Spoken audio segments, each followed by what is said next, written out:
dreamers, welcome to Fables with Francine. Today I'm gonna read you another story. The title is The Tale of Tom Kitten.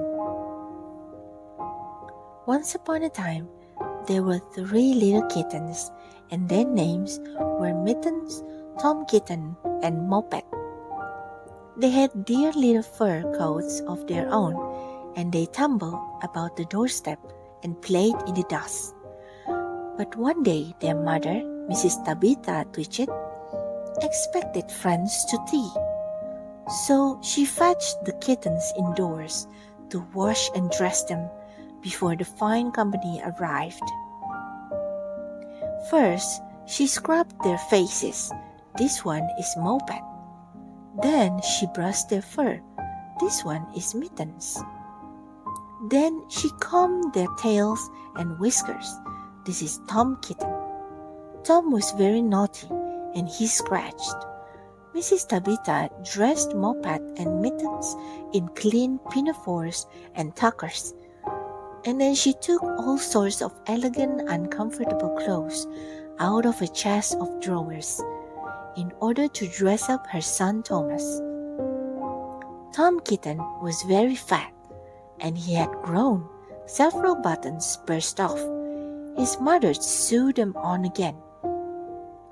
When the 3 kittens were ready, Mrs. Tabitha unwisely turned them out into the garden, so to be out of the way while she made hot butter toast. "Now keep your frocks clean, children. You must walk on your hind legs. Keep away from the dirty ash pit, and from Sally Henny Penny, and from the pigsty and the puddle ducks." Mopet and Mittens walked down the garden path unsteadily. Presently, they trod upon their pinafores and fell on their nose. When they stood up, there were several green smears. "Let us climb up the rockery and sit on the garden wall," said Mopet. They turned their pinafores back to the front and went up with a skip and a jump. Mopet's white tucker fell down into the road. Tom Kitten was quite unable to jump when walking upon his hind legs in trousers. He came up the rockery by degrees, breaking the ferns and shedding buttons right and left. He was all in pieces when he reached the top of the wall. Mopet and Mittens tried to pull him together. His head fell off, and the rest of his buttons burst. While they were in difficulties, there was a pit-pat-paddle-pat, and the 3 puddle ducks came along the hard, high road, marching one behind the other and doing the goose step. Pit-pat-paddle-pat, pit-pat-paddle-pat. They stopped and stood in a row and stared up at the kittens. They had very small eyes and looked surprised. Then the two duck birds, Rebecca and Jemima Puddle Duck, picked up the hat and tuckered and put them on. Mittens laughed so that she fell off the wall. Mopet and Tom descended after her. The pinafores and all the rest of Tom's clothes came off on the way down. "Come, Mr. Drake Puddle Duck," said Mopet. "Come and help us to dress him. Come and button up Tom."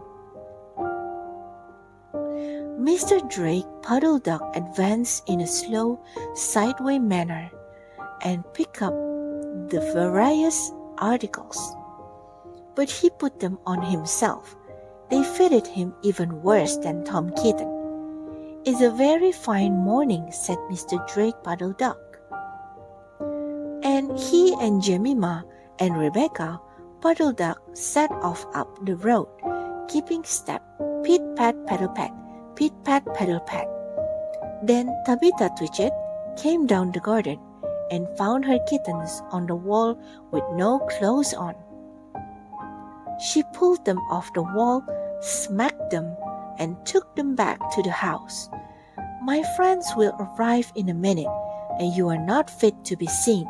I am affronted, said Mrs. Tabitha Twitchit. She sent them upstairs, and I am sorry to say she told her friends that they were in bed with the measles, which was not true. Quite the contrary, they were not in bed, not in the least.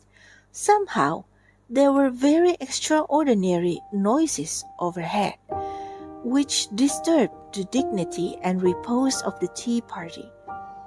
And I think that someday I shall have to make another, larger book to tell you more about Tom Kitten.